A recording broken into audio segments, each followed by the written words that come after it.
Mempresentasikan materi tentang perencanaan penulisan dan publikasi karya ilmiah.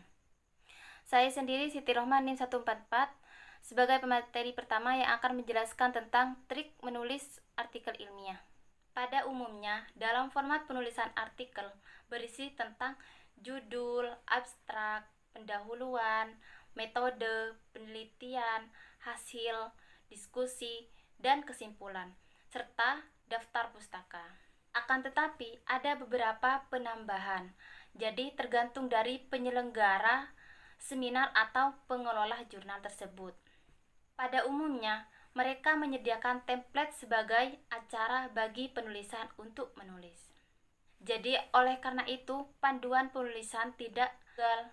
Jadi, setiap jurnal ataupun setiap pelaksanaan konferensi memiliki panduan tersendiri, sehingga penulis perlu memperhatikan panduan masing-masing sesuai dengan jurnal atau konferensi tujuannya. Dalam mengenali format dan panduan penulisan yang dilakukan di bagian awal supaya tidak mengulangi seluruh proses penulisan tersebut. Di sini ada beberapa bagian umum yang biasanya digunakan dalam penulisan artikel ilmiah. Masing-masing dijelaskan sebagai berikut. Yang pertama yaitu ada judul. Nah, di sini judul pada artikel ilmiah haruslah dibuat semenarik mungkin agar pembaca bisa tertarik untuk membaca tulisan kita. Nah, pastikan judul yang kita gunakan memberikan gambaran tentang ide utama topik. Untuk judulnya, hendaknya ringkas dan informatif, dengan jumlah kata tidak lebih dari 14 kata. Jadi, baik dalam bahasa Indonesia atau bahasa Inggris. Nah, di situ sudah termasuk dalam kata penghubung. Dan jangan menggunakan judul yang terlalu umum dan hindari penggunaan kata singkat. Nah, jadi dalam pembuatan judul diharapkan harus hati-hati dalam pemilihan kata karena judul juga merupakan gambaran hasil penelitian. Contohnya yaitu judul yang terlalu umum seperti studi tentang gerak bulan. Di situ sudah dikatakan salah. Nah, judulnya terlalu umum. Jadi yang benar itu analisis keragaman molekuler anggrek bulan di Gunung Halimun. Yang kedua yaitu ada barisan kepemilikan. Nah, pada bagian ini berisi nama, instansi, dan alamat penulis. Jadi, nama diri penulis ditulis tanpa mencantumkan gelar dan tulis nama dari satu artikel ke artikel lainnya harus tetap konsisten. Hal ini penting untuk mengindeksan nama pengarang. Dalam keterangan tentang program yang ditempuh, instansi dan alamat penulis atau email yang dicantumkan juga harus jelas dan ditulis di halaman judul dengan ukuran huruf atau font yang lebih kecil dari ukuran huruf pada isi teks. Contohnya yaitu seperti contoh yang sudah tertera di makalah dan PowerPoint. Yang ketiga yaitu ada abstrak. Nah, di sini abstrak merupakan representasi dari artikel yang terdiri dari tujuan, metode, hasil, dan kesimpulan dari penelitian kita. Usahakan dalam membuat abstrak ini mengikuti aturan soal jumlah kata dan diakhiri dengan menuliskan kata kunci yang terdiri dari 3 sampai 5 kata. Di mana kata kunci tersebut ditulis sesuai urutan abjad dan dipisahkan oleh tanda titik koma. Urutan penulisan abstrak dimulai dari pendahuluan dan dilanjutkan dengan metode serta hasil dan terakhir adalah kesimpulan yang dinyatakan secara tertulis. Akan tetapi, dari keempat unsur abstrak tersebut bukan merupakan pengulangan dari tulisan dalam artikel yang sudah ada sebelumnya. Jadi, abstrak ditulis dalam satu paragraf dengan spasi 1 dan ditulis dalam dua bahasa, yaitu bahasa Indonesia dan bahasa Inggris. Panjang abstrak berkisar antara 150 sampai 200 kata yang menggunakan font Palatino Linotype yang berukuran 11. Yang keempat yaitu pendahuluan. Nah, di sini dalam pendahuluan mengemukakan tentang latar belakang masalah dan tujuan penelitian tersebut. Cara ringkas dan jelas sebagai dasar yang dilakukan penelitian yang akan ditulis, sebagai dasar yang dilakukannya oleh penelitian yang akan ditulis dalam bentuk artikel ilmiah. Di sini pendahuluan juga harus menjelaskan mengapa topik penelitian dipilih dan dianggap penting, yang diakhiri dengan mencatatkan tujuan tersebut dan hindari sub-sub dalam pendahuluan serta ditulis menggunakan Palatino linotip yang berukuran 11 dengan spasi 1,5. Rata kanan kiri. Dalam penulisan rujukan pada pendahuluan, yakni dengan menulis nama keluarga atau nama belakang penulis dan tahun terbitan, dan menggunakan nomor halaman. Sini, landasan teori ditampilkan dalam kalimat yang lengkap, ringkas, serta benar-benar relevan dengan tujuan penulisan artikel ilmiah tersebut. Yang kelima yaitu studi literatur. Nah, pada bagian studi literatur ini, penulis menguraikan hasil teori atau penelitian yang relevan dengan topik yang akan dibahas, sehingga akan memudahkan bagi penulis dalam mendukung argumen untuk menentukan variabel dan model penelitian yang akan dikembangkan. Banyaknya subtopik yang ditulis sangat tergantung sejauh mana penulis ingin menguraikannya tentang pentingnya data, teori, model, dan penelitian sebelumnya yang telah dilakukannya. Assalamualaikum warahmatullahi wabarakatuh. Saya Nur Fajaria dengan NIM 125. Di sini saya akan melanjutkan penjelasan pemateri pertama. Baik, langsung saja ke bagian selanjutnya, yaitu metode penelitian. Metode penelitian itu merupakan strategi atau cara yang akan digunakan untuk menjelaskan. Dalam membuat metode, itu seharusnya menginformasikan secara ringkas mengenai materi dan metode yang digunakan dalam penelitian, yang meliputi identifikasi variabel, subjek atau bahan yang diteliti, instrumen penelitian, rancangan percobaan atau desain yang akan digunakan, teknik pengambilan sampel, analisis data, dan model statistik yang digunakan. Nah, semua hal tersebut itu dapat diinformasikan secara ringkas jika kita menggunakan pendekatan kuantitatif. Nah, untuk pendekatan kualitatif, itu untuk metodologinya itu dapat menyesuaikan dengan mempertimbangkan sumber daya dan waktu yang dimiliki peneliti. Contohnya misalnya kita menggunakan metode eksperimen. Nah, di situ kita harus menjelaskan secara spesifik apa itu metode eksperimen, mulai dari penjelasan mengenai peralatan, bahan baku yang digunakan, hingga termasuk informasi yang detail seperti bagaimana sih metode itu digunakan dalam pengumpulan dan pengolahan data. Bagian selanjutnya adalah hasil. Pada bagian ini itu dipaparkan hasil pengolahan data yang menunjukkan apakah ada hubungan antara variabel signifikan dengan model yang diteliti. Nah, penjabaran hubungan ini dapat dijabarkan secara utuh tanpa memberikan opini dan analisa. Hasil yang dikemukakan itu juga merupakan data yang didapat dari lapangan sesuai dengan pertanyaan penelitian yang diajukan sejak awal.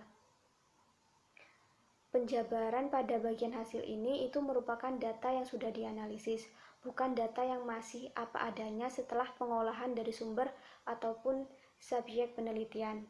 Pada bagian hasil penelitian ini dapat didukung dengan tabel, grafik, ataupun gambar sesuai dengan kebutuhan untuk memperjelas penyajian secara verbal. Selanjutnya yakni pembahasan. Pada bagian ini penulis ingin memberikan penjelasan untuk membandingkan hasil dari eksperimen yang sudah dilakukan dengan teori dan penelitian yang sudah dipublish sebelumnya. Paparan bagian pembahasan ini yaitu pemberian makna secara substansial terhadap hasil analisis dan perbandingan dengan temuan-temuan sebelumnya berdasarkan kajian teori yang relevan, mutakhir, dan primer. Pembahasan ini mengupas apakah hasil yang didapat itu sesuai dengan hipotesis atau tidak. Pada pembahasan itu sebaiknya menghindari kutipan langsung. Sitasi hasil penelitian atau pendapat orang lain hendaknya dicarikan dan dituliskan dalam kalimat sendiri, atau dengan kata lain tidak menggunakan kalimat yang sama persis, supaya hasil pembahasan ini mudah dipahami oleh pembaca. Pada pembahasan juga menjelaskan implikasi temuan yang diperoleh bagi ilmu pengetahuan serta pemanfaatannya. Bagian selanjutnya yakni simpulan. Simpulan ini merupakan penegasan penulis mengenai hasil penelitian dan pembahasan. Nah, pada simpulan ini hendaknya itu merupakan jawaban atas pertanyaan penelitian yang disajikan secara deskripsi maksimal 1 halaman. Nah, ditulis dalam bentuk esai dan bukan numerik. Pada simpulan ini boleh disisipkan saran di mana saran ini hendaknya didasari oleh hasil temuan penelitian yang berimplikasi praktis terhadap pengembangan teori baru maupun penelitian lanjutan.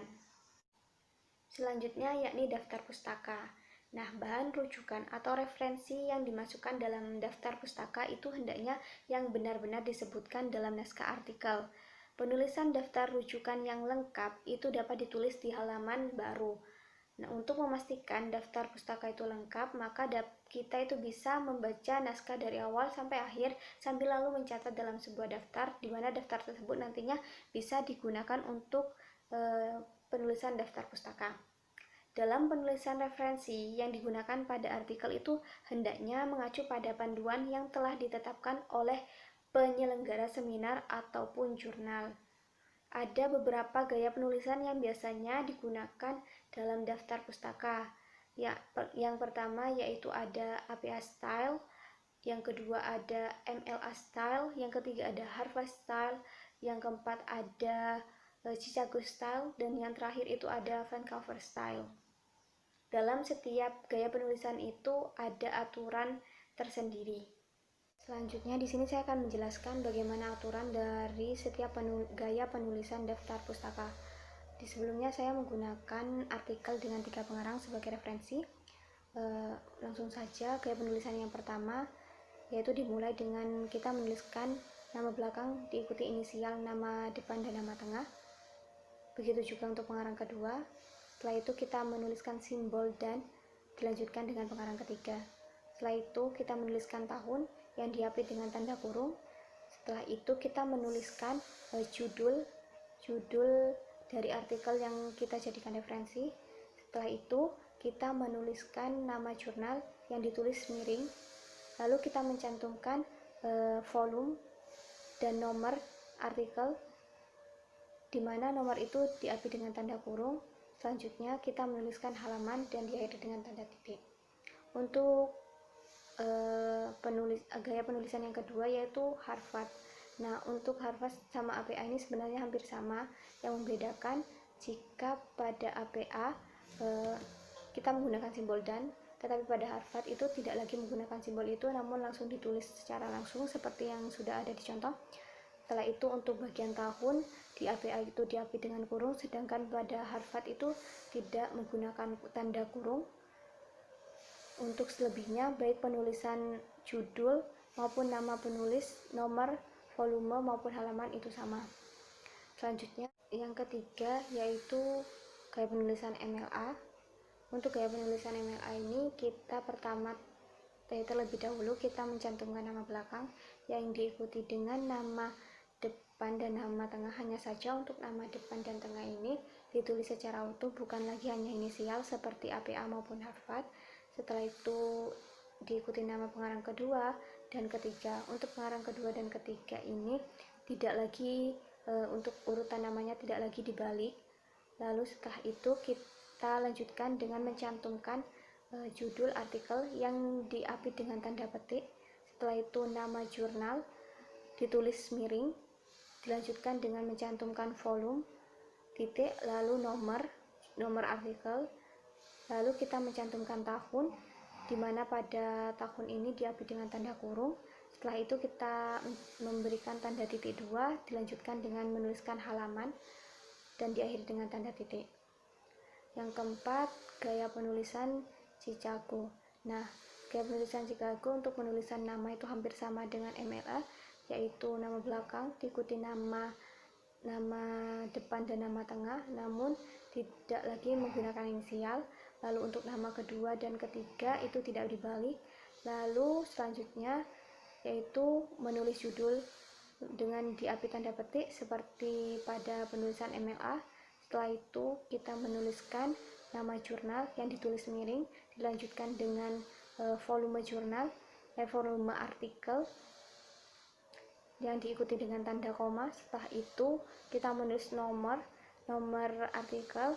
Setelah itu kita mencantumkan tahun yang diapit dengan tanda kurung, lalu disusul dengan tanda titik 2, lalu kita menuliskan halaman artikel. Setelah itu kita akhiri dengan tanda titik. Selanjutnya gaya penulisan kelima yaitu font cover. Nah, pada gaya penulisan ini kita menuliskan nama belakang diikuti dengan nama depan dan nama tengah. Hanya saja ini tidak dipisahkan oleh tanda apapun.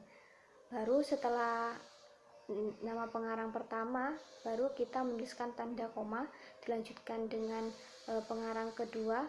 Nah, ini sama dengan pengarang pertama tadi, nama belakang diikuti inisial nama depan dan nama tengah, lalu koma, dan menuliskan nama ketiga. Tidak usah menggunakan simbol dan maupun menulis dan secara langsung.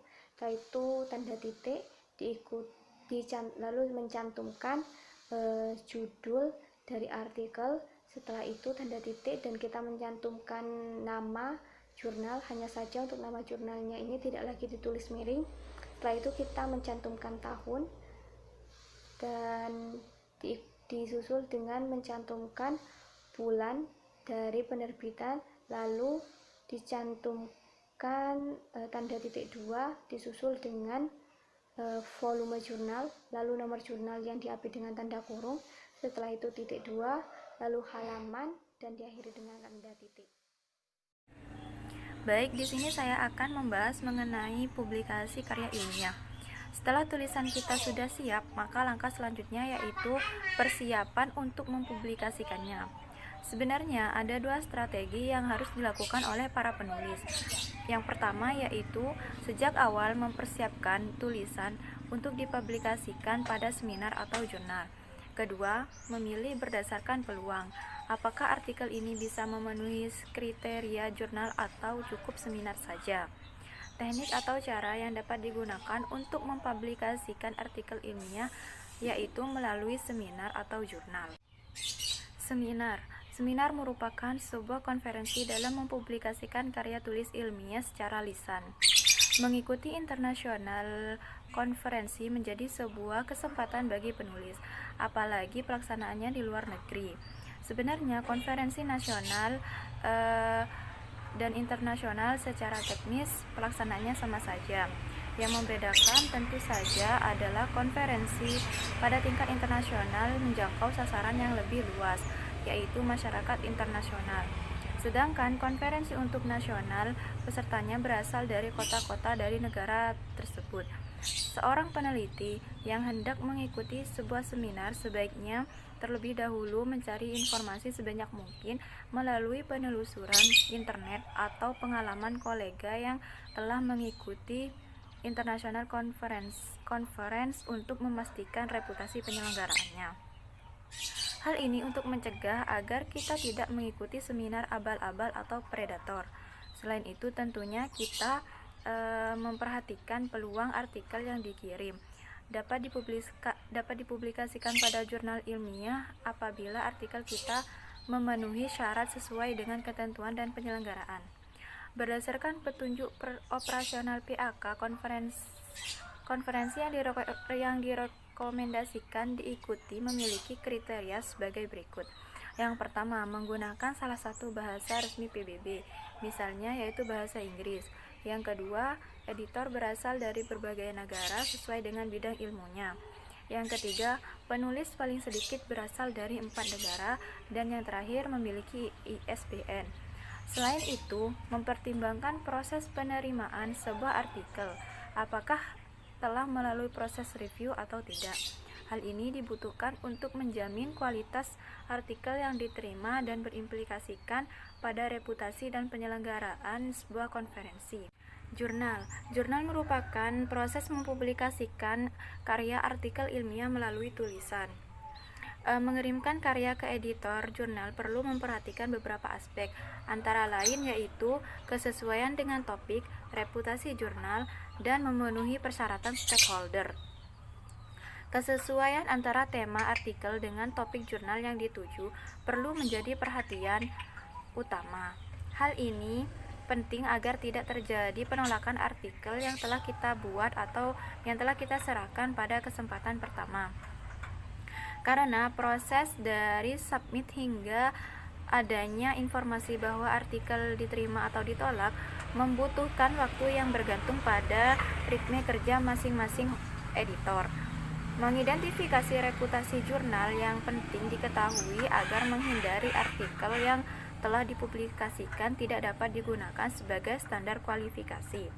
Setiap tahun, pihak pengelola SCI, EI, dan Scopus akan mengumumkan daftar jurnal yang diterima untuk masuk dalam kualifikasi indeks mereka.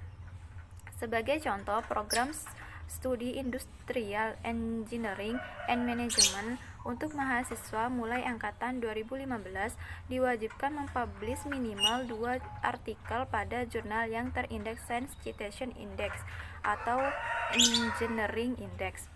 Bisa saja setiap perguruan tinggi memiliki kriteria yang berbeda-beda, sehingga tidak dapat disamaratakan antara satu institusi dengan institusi yang lain. Sebagai contoh, Pascasarjana Universitas Padjadjaran Bandung yang mewajibkan mahasiswanya untuk menerbitkan bagian disertasi. Adapun kriteria perlu didiskusikan antara mahasiswa dengan promotor. Tahapan awal bagi pemula yang ingin mempublikasikan artikel ilmiahnya ke dalam jurnal dapat dimulai dengan mengirimkan artikel pada jurnal internasional dengan ranking dan impact factor kualifikasi Q4 atau dengan nilai impact factor berkisar antara 0,01 sampai 1,0. Harapan sebagai penulis artikel ilmiah dapat terpublikasikan dan yang terpenting telah memenuhi syarat yang disyaratkan oleh stakeholder.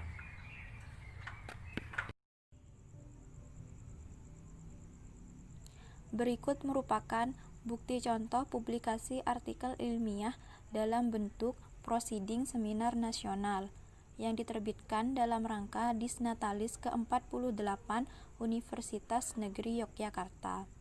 Prosiding merupakan kumpulan makalah atau artikel dalam kegiatan seminar atau konferensi atau simposium di bidang tertentu, baik di tingkat nasional ataupun internasional. Dari contoh prosiding ini dapat kita lihat bagian awal berisi sampul lengkap mengenai judul, penyunting, alamat instansi, penerbit, dan alamat penerbit. Lembar selanjutnya berisi kata pengantar, yang kemudian pada lembar selanjutnya berisi daftar isi. Dalam publikasi artikel melalui prosiding seminar ini memuat makalah atau artikel dari pembicara kunci atau keynote speaker.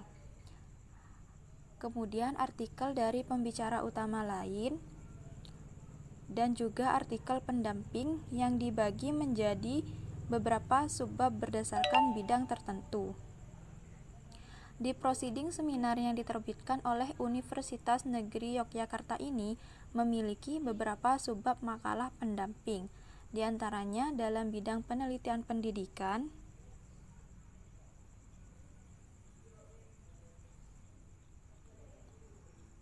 kemudian dalam bidang penelitian sains dan teknologi, kemudian yang terakhir makalah pendamping di bidang pengabdian masyarakat. Prosiding yang diterbitkan oleh LPPM Universitas Negeri Yogyakarta ini memuat sejumlah artikel hasil penelitian dan program pengabdian kepada masyarakat yang dilakukan oleh dosen dan mahasiswa Universitas Negeri Yogyakarta.